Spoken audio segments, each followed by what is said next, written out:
gente inicia a nossa agenda de conteúdo, conforme anunciado na agenda, e dando início àquilo que a gente chama dos 6 principais insights, que foi a nossa leitura do que foi esse conjunto de diversas palestras, discussões, visitas. E isso vai além um pouquinho do que foi o Big Show, que é o evento oficial que acontece em Nova York.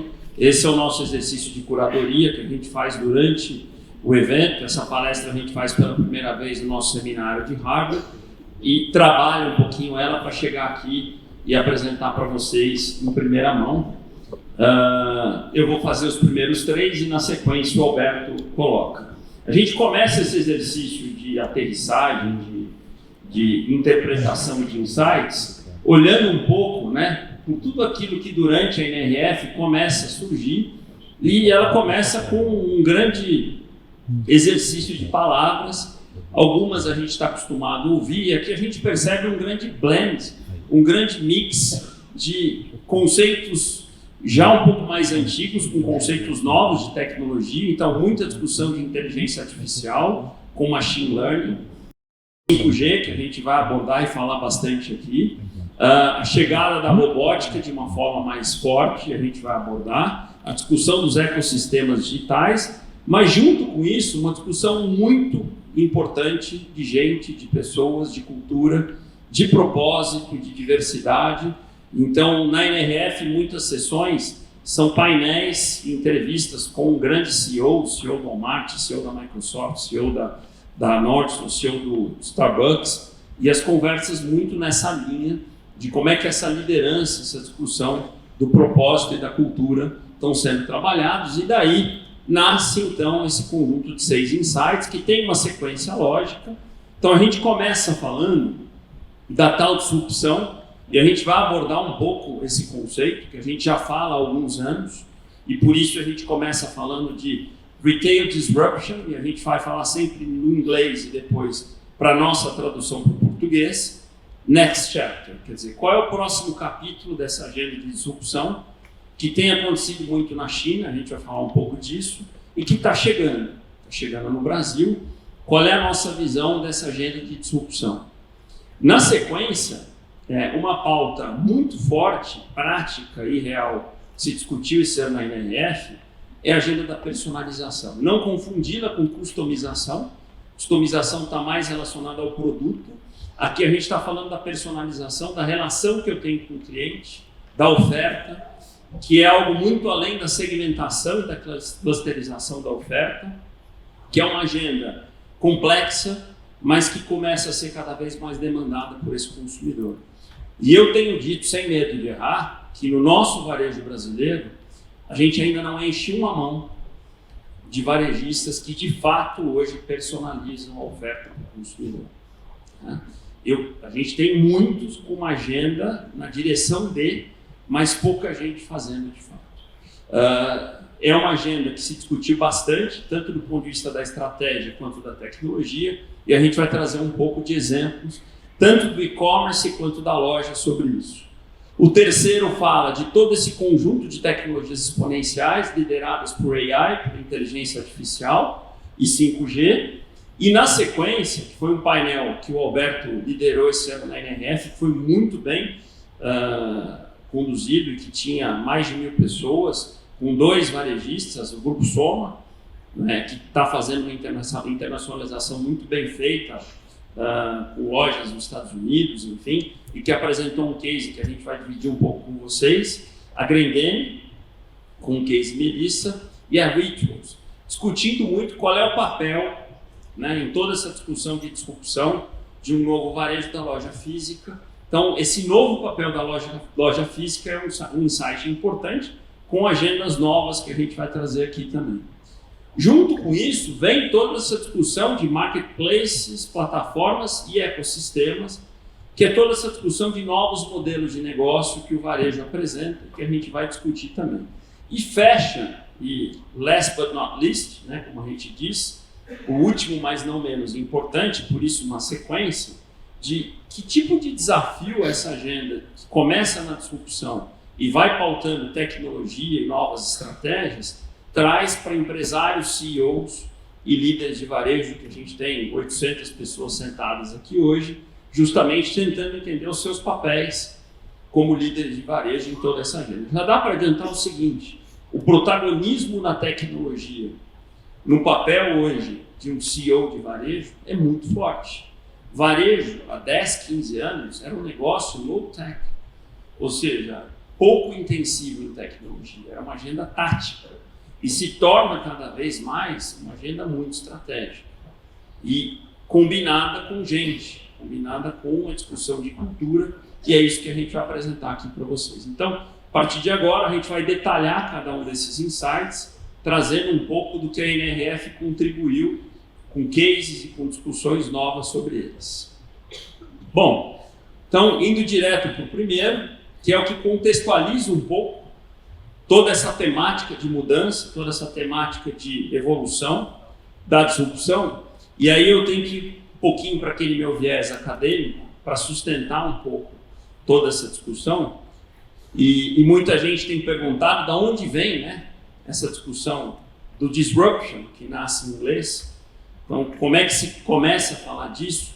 E a gente tem que fazer menção a um professor, Clayton Christensen, né, que em 1992, num artigo na Harvard Business Review, foi o primeiro a colocar, e para quem não conhece o professor Christensen, que faleceu 3 semanas atrás, era a maior autoridade do mundo em inovação, né, um professor de Harvard.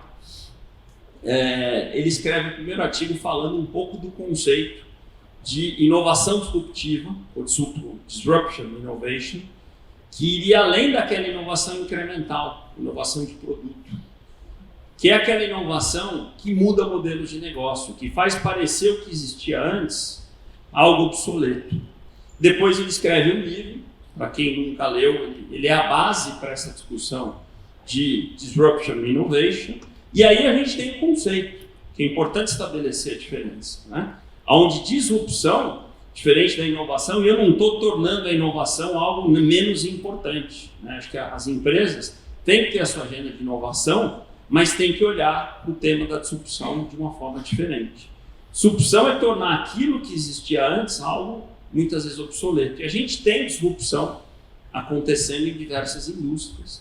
E eu já vou falar quando e como isso tem acontecido no varejo. Aí eu vou fazer menção a um outro professor e a um estudo da Cisco, o Frade teve aqui no palco minutos atrás, e a gente acompanha esse estudo há muito tempo, e eu recomendo que vocês o façam, que é o Digital Vortex, que é um estudo conduzido pelo professor Michael White, do IMD, em parceria com a Cisco, um instituto constituído em parceria do IMD com a Cisco, que monitora e acompanha esse processo de disrupção que acontece em várias indústrias. Aliás, o varejo não é a única, né? A gente já discute disrupção em automóvel, discute disrupção em hotelaria, em outras coisas. E uma das coisas interessantes do Digital Vortex é que ele coloca as principais indústrias numa espécie de mapa e o olho do furacão nesse mapa. Então, a gente começa vendo quem está no olho desse furacão. Quando a gente olha mídia e entretenimento, e eu sei que tem muita gente de mídia, tem muita gente da imprensa aqui, tem as principais empresas de mídia aqui do Brasil, né, o Google, o Facebook, mídias tradicionais, Globo, enfim, mídia impressa. Eu acho que não tem ninguém aqui com dúvida de que tem uma indústria no Brasil, eu não estou falando da China e dos Estados Unidos, que já passou, já está no meio do furacão, do ponto de vista da disrupção, naquele conceito de que os modelos mudaram completamente, os players que lideravam não lideram mais, essa indústria é a mídia e o entretenimento. Os modelos de negócio mudam, né, os indicadores são outros, e quem lidera a disrupção é o consumidor, são as empresas. E onde é que está o varejo aqui? É a terceira indústria com maior potencial de disrupção. Aí fica uma pergunta, né, Eduardo, mas aonde? E aí vem a resposta de por que a gente tem ido tanto para a China. Não esse semestre, naturalmente, né? Certo, Sônia? Vamos ter que ir o semestre seguinte agora. Mas por que na China, e só na China, nos Estados Unidos não, na Europa não, o varejo já passou por disrupção? Esse é o motivo de que se discute tanto transformação digital, China, né? Porque lá a gente tem a oportunidade de ver ao vivo e a cores o que pode vir a acontecer e irá acontecer, que é a tomada do cliente por empresas que não são varejistas. Bom, e o conceito básico é: o poder está em quem tem o cliente na mão. Os dados do cliente, a força do cliente está em quem tem isso. E lá o cliente não está mais com o varejo. Ou pelo menos o varejo que a gente conhecia. Os ecossistemas digitais, Alibaba, Tencent, passaram a ter... O cliente foi para esses ecossistemas e obrigou. Por uma série de questões, ele capturou a jornada desse consumidor. E essa disrupção que aconteceu lá vem na mesma direção em uma série de países. Então, teremos uma disrupção global da nossa indústria. E eu acho que esse exercício de insight de NRF nos ajuda. E para quem está aqui, numa quarta-feira, investindo amanhã em entender isso, talvez seja redundância, né? Provocar, mas acho que essa agenda estratégica de entender disrupção e principalmente os caminhos para sair dela, eu estava conversando com alguns de vocês, né? Mas como é que eu me antecipo a isso? Eu acho que esse é um dos exercícios que a gente tem feito aqui. Então esse é o Digital Vortex, esse é o livro novo do professor Michael White, de 2000 e final de 2019, que ele trabalha um pouco como orquestrar essa transformação. Características da disrupção, os ciclos, desculpa, tirando foto, né? Eu rapidinho aqui, peraí. Aqui, ó. Vamos lá. Características da disrupção é que os ciclos são rápidos. Eu gosto de fazer muita analogia. A tempestade forma, é a ideia do furacão, né? O céu tá azul e de repente vem, eu acho que é mais ou menos assim. E as barreiras de entrada são frágeis, esse é o ponto. Não tem indústria hoje com barreira de entrada, coisa que na escola da estratégia, a gente tinha indústrias, se dizia o seguinte: barreiras de entrada, né, que ninguém entrava, indústria automobilística, indústrias que a gente imaginava que eram ninguém entrar nela por barreira de entrada, seja de capital, seja de tecnologia. E isso traz um mote que eu tenho falado há 2 anos, aí vem a novidade, que a disrupção liderada pelo cliente estava fazendo com que os clientes andassem mais rápido que as empresas. E o que a gente tem visto é que eles continuam andando mais rápido que as empresas. A transformação digital, a disrupção, nos traz 2 caminhos: o desespero, né, ou a oportunidade, se apaixonar por esse caminho e olhar nele, enfim, uma série de oportunidades de mudança e transformação. 2 referências finais nesse primeiro insight. Para quem não gosta de uma linha tão acadêmica, o Tony Saldanha é um ex-vice-presidente da Procter & Gamble, que ele trouxe um livro mais prático de por que as organizações têm falhado na transformação, é um livro novo. E a grande referência sobre transformação digital de um outro professor de Harvard, do Sunil Gupta, que ele é um bom guia para quem quer entender transformação digital de uma forma mais estruturada. Bom, com isso então a gente encerra o primeiro insight. Indo agora, seguindo para a agenda, né, dos caminhos, já que a gente contextualizou a mudança e a transformação, eu acho que a personalização, apesar de parecer um tópico mais específico, ela começa a endereçar um pouco o que tem nessa nova jornada desse cliente que lidera a disrupção e que a gente precisa fazer. E aí tem um exemplo desse cliente andando mais rápido que a gente. Eu vou voltar àquela provocação que eu fiz na abertura. Quantas empresas no Brasil, para falar do Brasil, que acho que é o exercício da gente aterrissar, estão hoje, tá? 5 de fevereiro de 2020, praticando, não dizendo que vão praticar, eles são vários, né? Uma relação de fato personalizada, não clusterizada, com os seus consumidores. Eu estou falando de comunicação, oferta, e as poucas que fazem no mundo digital. Sabe? No mundo físico, e eu vou dar um exemplo aqui do Japão, de como é que a gente vai trazer a agenda da personalização para o mundo físico, usando inteligência artificial com computer vision, né? Mas esse é o desafio e essa é a agenda que a gente deveria buscar. Então, personalizar, e de novo, a gente está falando de personalizar a nossa oferta e não o produto, é o desafio. Alguns dados. Então, a primeira palestra da NRF esse ano foi do Satya Nadella, que é quem tem liderado toda essa transformação, e a Microsoft, né, junto com o Google, a Apple e a Amazon, são as empresas aí que valem hoje acima de $1 trilhão, né?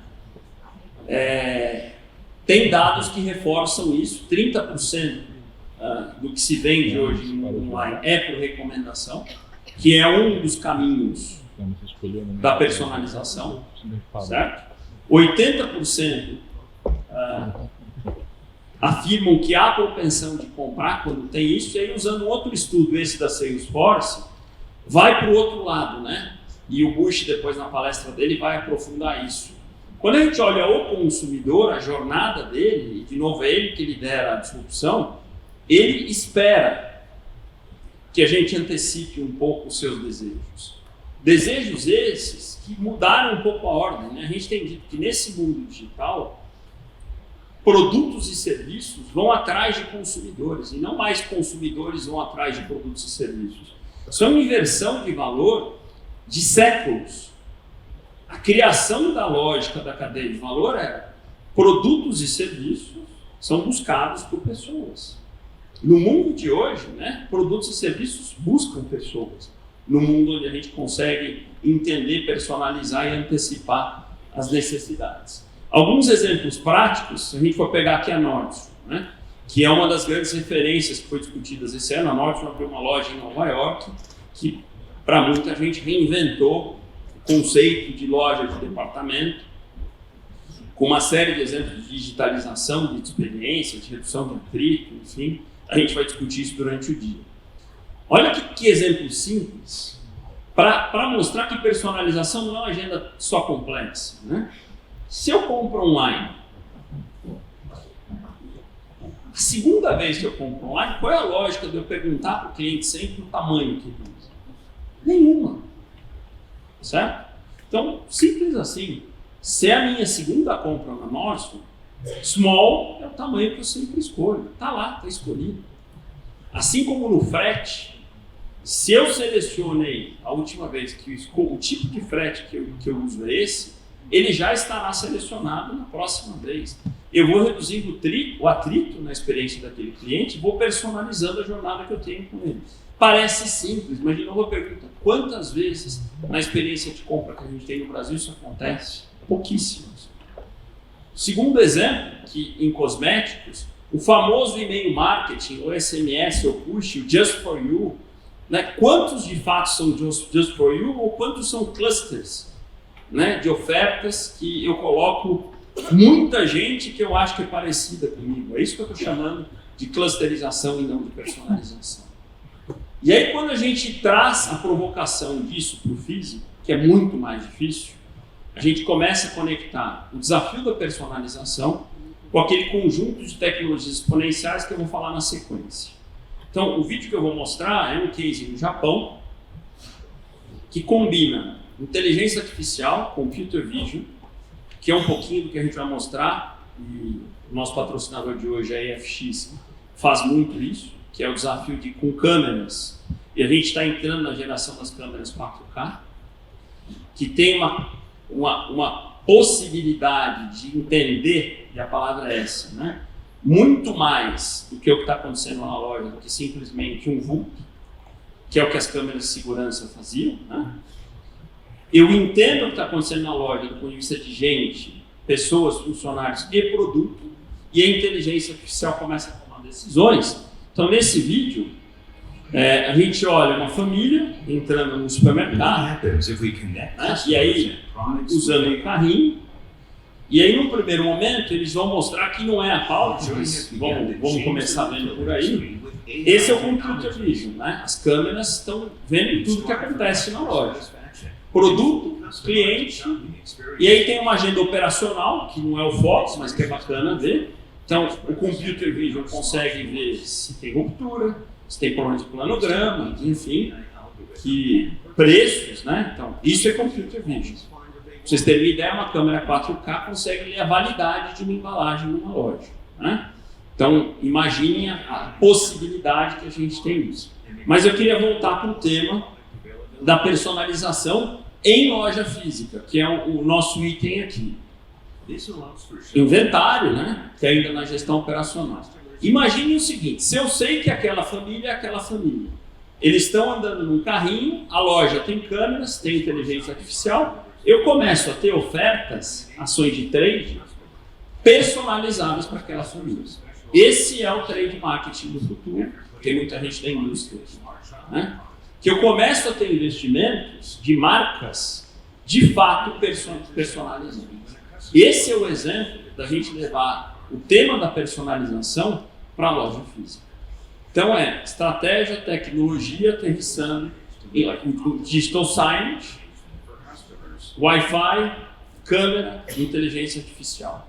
Parece algo distante, mas numa agenda de 5G, Wi-Fi, computer vision, câmeras 4K, digital signage, que não são nada de tecnologias absurdas, a gente está vendo isso chegar em loja muito em breve.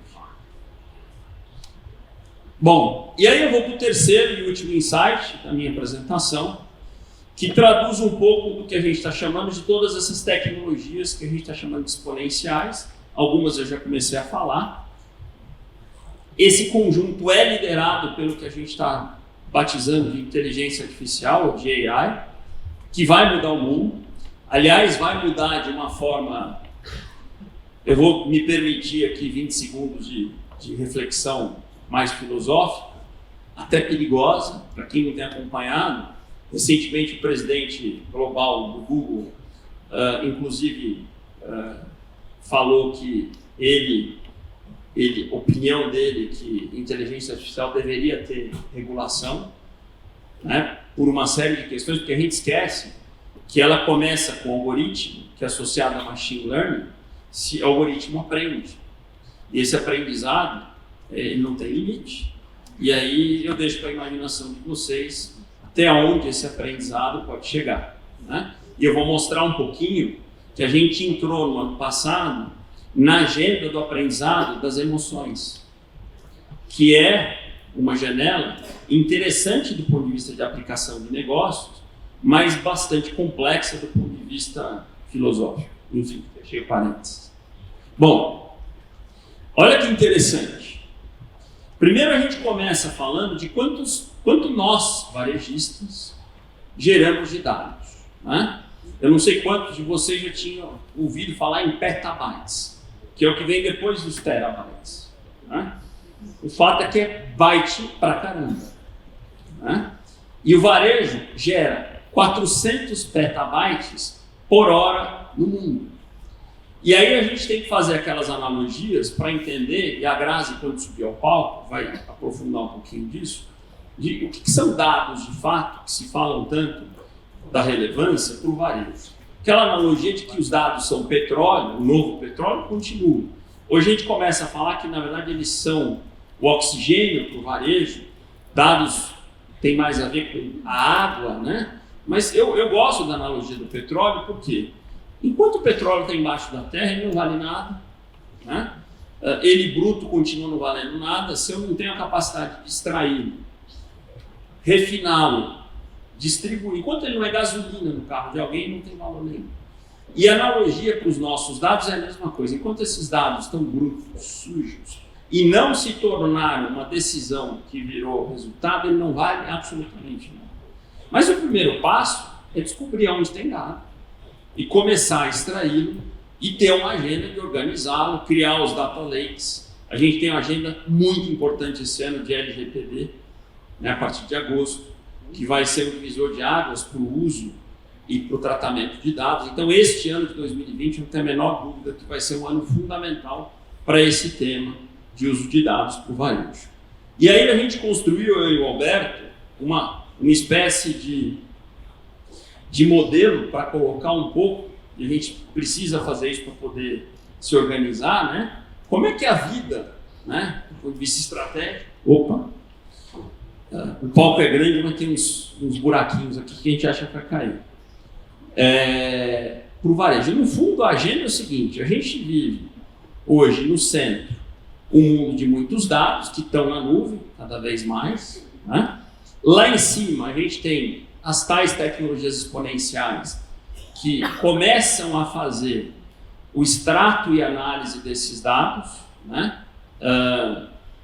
Usando inteligência artificial e com o exercício do machine learning, né? Que tornam algoritmos cada vez mais inteligentes. Exemplo da personalização, uma das novidades esse ano foi que a Amazon Web Services, que eu não sei se vocês viram, anunciou, por exemplo, ontem, um investimento de R$1 milhão no estado de São Paulo, né? Para dar um exemplo do apetite da Amazon, não estou falando da Amazon, nem Marketplace, nem varejo. A Amazon Cloud, assim como a Huawei, assim como o Google, tem olhado para o Brasil como um mercado, a IBM, enfim, né, e todos os outros players de cloud. Mas ontem foi a Amazon, Dória anunciou junto com o Kleber, que é o presidente da Amazon Web Service, R$1 milhão de investimento num data center no estado de São Paulo. A Amazon anunciou na NRF que o algoritmo de personalização que ela tem, que ela usa, desde novembro está disponível para o varejo mundial. Então, nós, varejistas, podemos contratar o algoritmo base de recomendação de oferta da Amazon. Claro que ele vem bruto, e aí vem toda a agenda de machine learning, que depois vai tornar esse algoritmo seu. Então a gente tem que entender esse exercício, mas não adianta fazer isso sem ter uma arquitetura de tecnologia, sem entender o papel de TI na empresa e a base disso, que vem toda a agenda de LGPD, de segurança, de privacidade e de governança. Então é um pouquinho da agenda que a gente começa a discutir em conselhos, em discussões estratégicas sobre tecnologia. House, o que aconteceu aqui? Acho que eu apertei alguma coisa errada. Igor? Por favor? Obrigado. Aí, entrando... Opa! Peraí. Tá, obrigado. Aí, falando um pouquinho de inteligência artificial, para dar um zoom nela, ela começa a entrar numa discussão de emoções. Então, as fotos, às vezes, são para chocar um pouquinho, né? Então, a gente começa a discutir como é que inteligência artificial se conecta com as emoções. A gente já tem aplicações importantes. Então, a inteligência artificial, ela começa a reconhecer uma série de estados emocionais quando a gente está dirigindo, né? Quando a gente entra numa loja, se o cliente está bem, se o cliente não está bem, se ele está feliz, se ele está triste. Algumas pesquisas já revelam que os tais dispositivos inteligentes, os nossos smartphones, né, já estão se preparando para entender esses nossos estados emocionais. Varejo é emoção, a gente sabe disso. Então, essa conexão do cliente, seja pela câmera, né? Então, vamos lembrar que uma câmera será capaz, já é capaz, de entender pelo reconhecimento facial, né, como é que aquele cliente está na loja. E aí eu vou personalizar o atendimento ou uma série de ações a partir daí. Um exemplo que eu gosto bastante, né? A Amazon já tem patentes relacionadas a reconhecimento de emoções por AI. A música, o Spotify, muito em breve, vai ter uma opção de tocar uma playlist que se conecte ao seu estado emocional, já que a música é uma forma de cura baseada no seu estado emocional. Só para avançar um pouquinho em onde é que tudo isso se conecta. E aí, sobre a inteligência artificial, já que o nosso tema é limitado, 3 janelas para quem quer se aprofundar. Uma que eu gosto bastante, que é esse do meio, são um livro de 3 professores canadenses que resolveram mergulhar em como é que vai ficar o mundo com a inteligência artificial associada a machine learning para o tema das previsões. Só que não para aí, né, a agenda de tecnologias exponenciais, porque junto com inteligência artificial vem uma agenda que é rápida, que é a agenda do 5G. Que para quem acha que o 5G é o 4G mais rápido, não entendeu nada. Porque a velocidade é 10% do que o 5G vai trazer.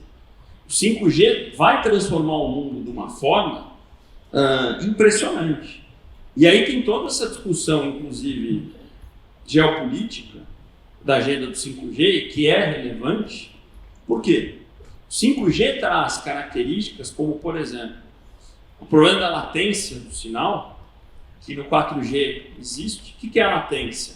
É o tempo de resposta, né, entre o sinal e a antena, que não permite, por exemplo, uma agenda de IoT, que são as internet das coisas, entre elas está o automóvel, funcionar de modo seguro, ou automação de fábricas, de centro de distribuição, que a latência não dá o nível de segurança para que a internet das coisas, as coisas funcionem de forma segura.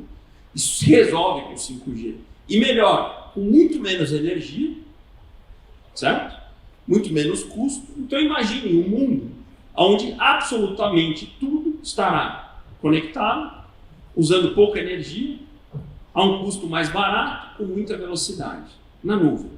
Esse é o mundo que a gente começa a viver muito em breve. Esse mundo já existe na Coreia, no Japão, China. Quem está mais à frente disso é a Coreia. E tem um detalhe, muita gente associa o Vale do Silício e todo o seu sucesso e desenvolvimento a ter liderado a agenda da internet e do 4G. Fato esse que no 5G não é verdade, que é uma agenda que tem sido liderada pela Ásia. E junto com isso, naturalmente, vem toda uma discussão de forças, de poder. Então, essa é uma agenda que transforma o varejo. Porque imaginem vocês uma loja com câmeras, produtos, tudo conectado.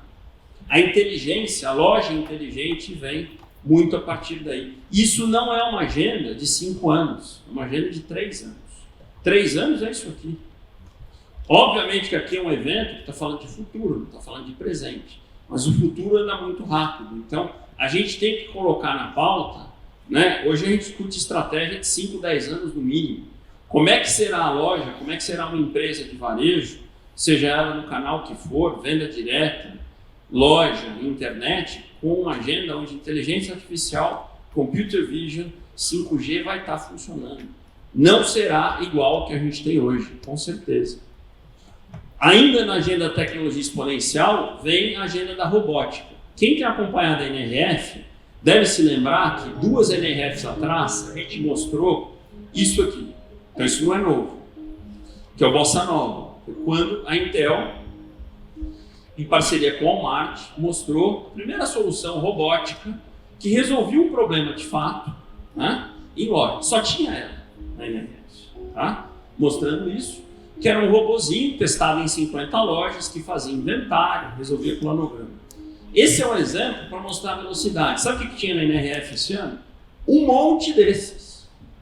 De várias marcas, várias empresas, por muito menos custo, funcionando em vários cases, robôs resolvendo problemas operacionais. Não só isso, mas robôs fazendo papéis importantes, né? São os robôs autônomos, que agora, no caso do coronavírus na China, estão fazendo o seu papel. Né? Você imagina a importância de um robô autônomo agora, em áreas de quarentena, fazendo entregas. Né? Eu não tenho que ter uma pessoa, né, tendo que fazer uma série de entregas. Eu não estou falando de custo, eu estou falando de uma série de outras coisas. E, além disso, né, a robótica, naquilo que no varejo é importantíssimo em custo e em eficiência, que é a distribuição. Então, uma das palestras importantes esse ano da NRF foi do presidente do Ocado, que é uma das melhores operações de varejo alimentar online. Isso aqui é um centro de distribuição, isso aqui é um picking de varejo alimentar no subúrbio de Londres. Robótica. Esses robôs estão fazendo um picking, fazendo um pedido de uma entrega, de uma compra de varejo alimentar. Isso aqui são os robôs do Alibaba, né, manipulando cargas dentro de um CD. Então, a robótica, junto com inteligência artificial, machine learning, 5G, compõe esse conjunto que a gente está chamando de tecnologias exponenciais, que vão, junto com outras agendas que a gente vai mostrar, compor essa tal transformação e disrupção do varejo. E para fechar a robótica, tem a turma que dá pesadelo. Opa! A turma que dá pesadelo, que eu brinco, né? Isso aqui é a Boston Robotics, Boston Dynamics, a empresa mais avançada em robótica do mundo. Que esse é um robô que nunca andou na neve, que tem um algoritmo preparado para isso, mas que com o machine learning ele vai aprender a andar na neve pela primeira vez. Então imagine, aquilo era a família toda de robôs deles, e que ele vai aprender e vai fazer uma série de coisas. Ele tem robôs para várias funções.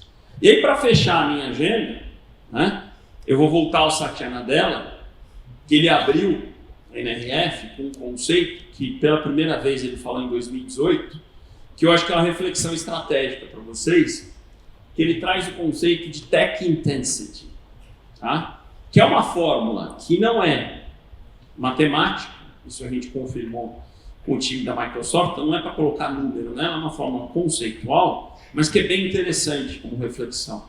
Então, a intensidade de tecnologia, que é um ingrediente fundamental para a disrupção, então não dá para querer sobreviver e ganhar na disrupção do varejo sem intensidade de tecnologia, e a gente vai falar isso, o Alberto vai falar isso no final, do ponto de vista das pessoas, sem a gente ter isso. O que é intensidade de tecnologia? É quanto que eu tenho na minha empresa de adoção de tecnologia, vezes quanto que eu tenho de capacidade instalada de tecnologia.